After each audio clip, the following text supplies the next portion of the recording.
up in one of the most polluted counties in the country. Middlesex County is located in Massachusetts, and I lived there for a majority of my life.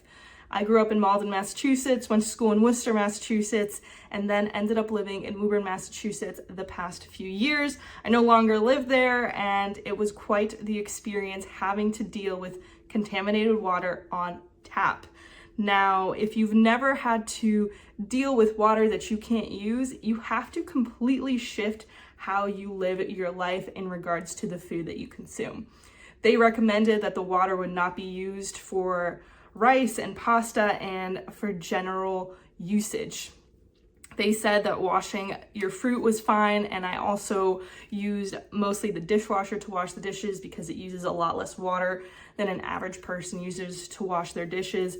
So my entire life was concerned with where is the next intro of water going to be.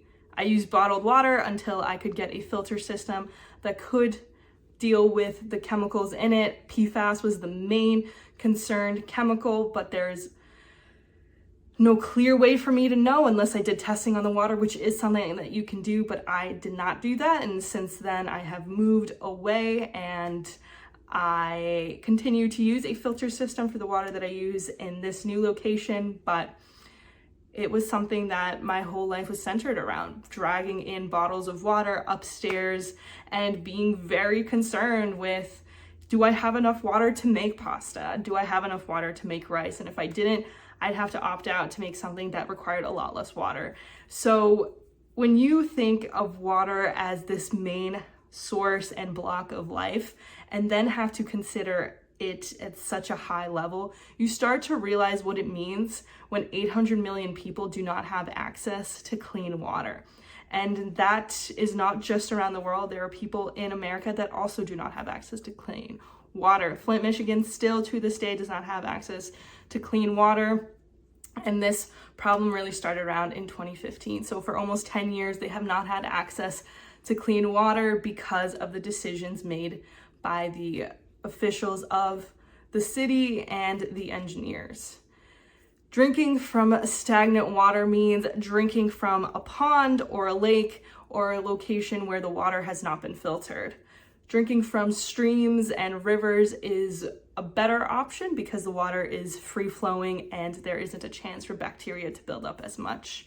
But just as much as we need to pay attention to where our own water that we actually use on a daily basis is coming from, we also have to realize that for the most part, a lot of us are drinking from stagnant waters when we are repeating our same behaviors over and over and over again. So there are some things that we have to continue to question, and that was a big thing that I had to do. I had to keep questioning, where is my water coming from? What am I going to do with it? And how am I going to split up my time focusing on this? It would take an extra hour to go down to the store and drag the water into the cart and drag it up the stairs and then use the water. So I became much more aware of how much water was being used. And this is something that we need to do on our own day to day. How many resources are you accessing on a daily basis that you are not questioning anymore? Are you questioning the decisions that you're making, or are they just the same ones as you did the day before? And what could you do to shift to thinking about these issues more? Water is one of them, but also the food that you eat on a daily basis. I did not want to particularly wash with that water the food that I was going to eat, so I bought pre-washed items and more frozen vegetables. So there was a shift across the board that might not seem significant, but because you eat multiple times a day, it is something that I focused on a great deal. And food has always been at the center of what I think about. Being vegan for more than 10 years, food was already something that I thought about more than the average person just because of the decisions I had made up until that point.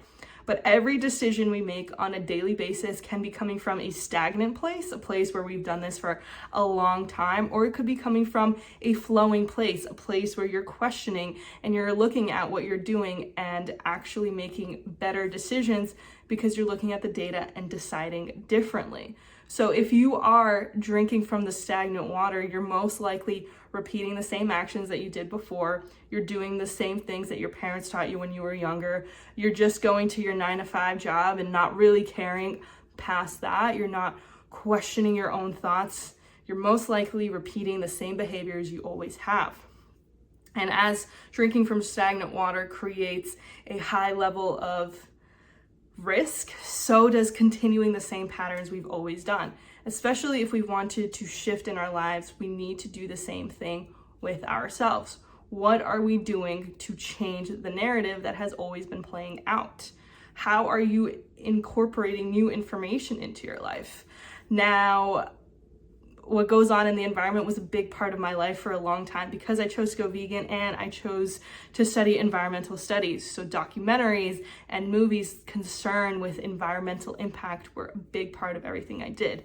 A civil action was a really good intro to what happened in Woburn, but also the world of contamination, both in land and in water. Erin Brockovich is also a really famous one that stars Julia Roberts, and Dark Water stars Mark Ruffalo and is one of the more recent releases. And all three of these talk about the contamination of water with chemicals and that people are choosing not to disclose at these companies. I recommend watching all of them. I'll leave trailers down below.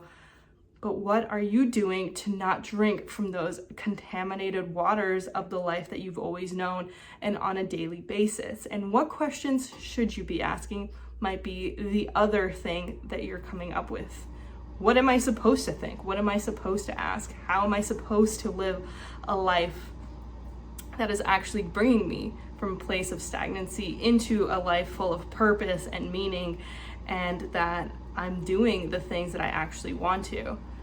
The biggest question to ask is, where do I spend my time currently?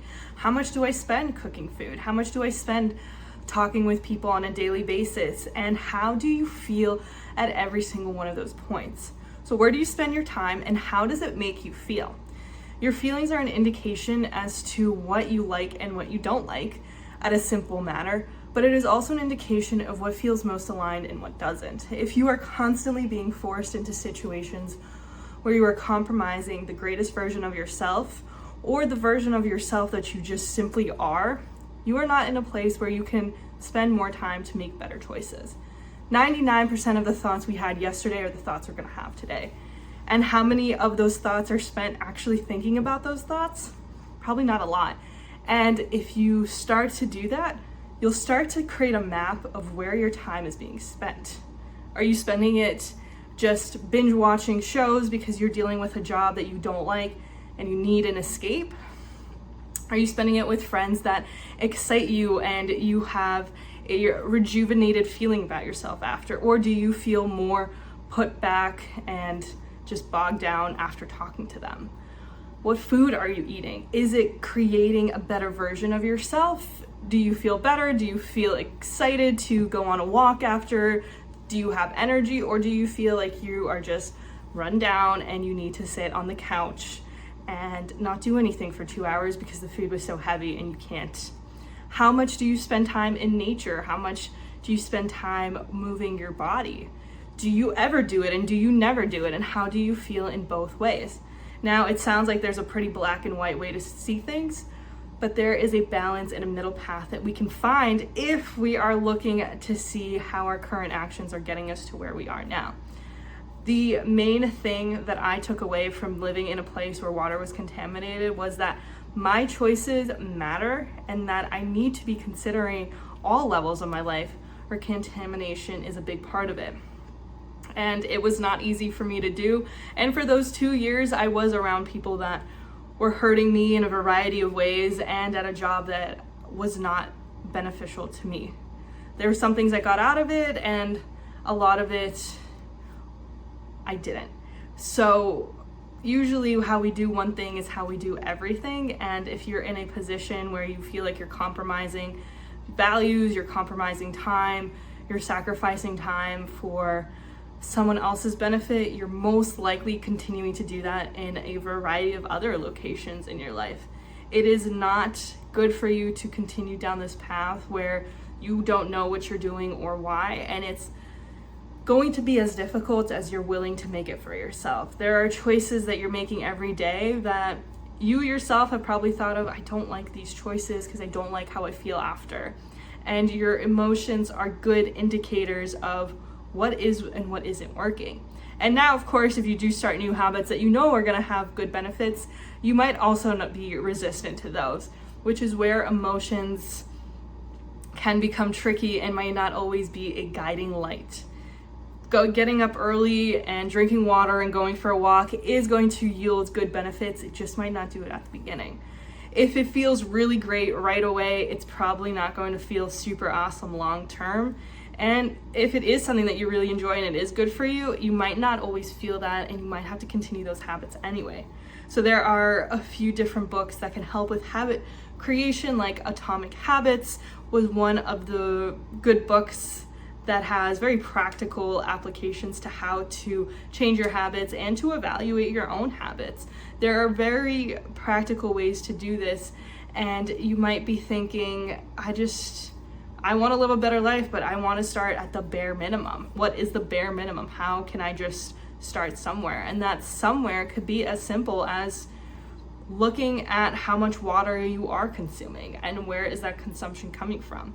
If you want to start off slow, maybe for a week, just be more conscious of the idea of drinking water. And instead of drinking however much you're drinking, stick to, I'm going to drink 3 glasses of water, and do that for a week. Just start somewhere simple that you can actually attain. And then that way you can look back, you're like, oh, I did this thing. I can definitely do something even bigger. Maybe the following week you'll make food at home that has mostly vegetables once the following week. Or you'll cook at home. If you only do it once a week, maybe you'll do it twice. And you'll go out and continue your life the other way as usual. So try those out and see how far it gets you. Now, the biggest place you could be drinking from stagnant water is hanging out with certain people and being around certain people. How many people in your life are actually providing a positive experience for you? This is not easy to look at, especially when a lot of the people we've been around for a long time, and we feel like I can't just cut them off. I can't just move on from them being in my life. I have to be here. I have to be focused on them and their experience and their place in my life. I have to just keep them there. And the thing is, the positive experience doesn't have to be like every single time we talk, we come up with a new business plan that's going to make us $1 million. That positive experience could simply be you feel relaxed after, you feel energized, you feel excited, you laughed, you shifted out of the bad mood. A positive experience doesn't have to be transformative in every regard, but ideally you're having more positive experiences with the people you're around than not. And some ways to determine that is, can you reach out to this person when you're having a bad day, and will they be there for you? Maybe not in that exact moment will they answer the call and sit there and talk about it with you, but do they follow up and say, hey, I can't talk right now. How are you? Like, is something happening? What's going on? I'm here for you. How do they respond? Are they there for you? When you go out and you have experiences in the outside world, are you spending a lot of money? Are you drinking too much? Are you doing stuff that you don't actually like doing? Are you having experiences that you look back on and smile and laugh and are like, yeah, this is a really good person in my life and a really great friend? How are you able to interact on a daily basis with this person, on a weekly basis? Maybe this is a person you only talk to every 6 months, but you dread that phone call because you know they're only going to be negative and you're going to be upset for a week after because you're just thinking about what they said. What kind of experiences are people creating in your life? Maybe you don't have that many friends. Maybe you have a lot of friends, but you need to evaluate on what basis and what status they're actually coming into your life. How are you excited to have this person come into the life that you have lived and created? And what kind of experience are you looking for? Do you want people that you go out and drink with every single weekend? Or do you want to have friends that you can have breakfast with and then go out to the farmer's market or go to a bookstore? What kind of experiences are you looking for? And you might realize that the people that you are having these times with and having this fun with are not people that are moving you in a positive direction. Now, that doesn't mean, right, that you're creating a business every time you sit down, but a positive experience could be, we laughed and we sang and it was fun and I enjoyed it. Are you enjoying yourself? Are you enjoying the life that you're creating and the people that you're around? I know that I was around people who spent 99% of their time complaining about their family or their kids or something of that sort. And it was difficult for me to come to the realization that, hey, this just is draining me, until I was outside of it and those people had removed themselves from my life anyway. I knew in the middle of it that it wasn't working for me, the way that they were treating me and the way that they were acting towards me, but I kept them around, and I was even really sad when they left. And these aren't things that are easy to come to terms with, and there's an emotional impact that is not talked about. And the emotional impact of understanding that you're living in a location where the water isn't good for you, and then you start to wonder, well, what are the walls made out of? What about all the other food? There's water that is being used to grow these vegetables if they're local. What if they're not local? What kind of water is being used at that other location? There's a lot of fear that can come around when you're told that the thing that you should be able to rely on isn't.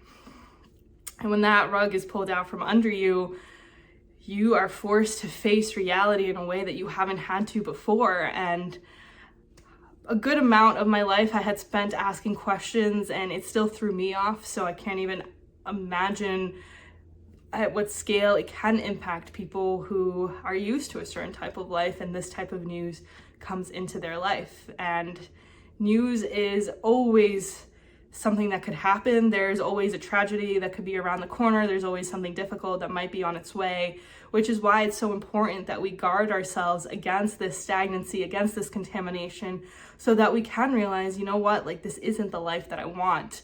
This isn't helping me. This isn't moving me forward, and I don't like it. And we have to prepare ourselves. And in order to live the best life that we can, we have to stop incorporating certain people and certain behaviors and certain habits. One day you might get a call that has news you don't want to hear or is awful, and you have to rethink your whole life. But the truth is, that is possible at any moment, and I hope that call never comes. I hope that you get to live this bountiful and fun life without any of these worries, and that's something we can hope for and hold out for, and it's something that we can also create, and we don't have to give up our own abilities by looking at the truth that, hey, I do have some power in this game. You can take control back and look at the contamination levels in your county. You can look at the people around you and what kind of burdens are they putting on you right now? What kind of job do you have? Is it actually nurturing your well-being? Is it promoting creativity? Is it doing the things for you that you need it to? Is this just a place where you get income? And if it is, are you able to actually step away and break free from the importance that it once had? And there is a great deal of loss associated with seeing the dream that you had fade and be a thing that you no longer want to go after. And that's something that I'm going to talk about as well, is how do you deal with the thing that you've worked so hard for be the thing you no longer want. And that can happen at any moment, and when it does, it means that you're growing, and it means that you're choosing to move forward and to change and to look at the reality that you live in.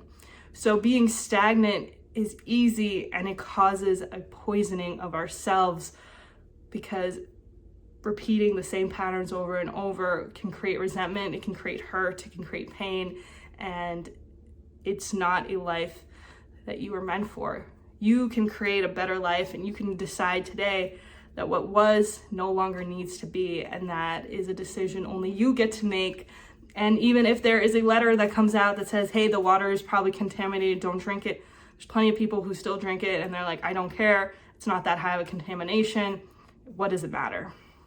And that's an approach that you can make, and it's also an approach you can choose not to make.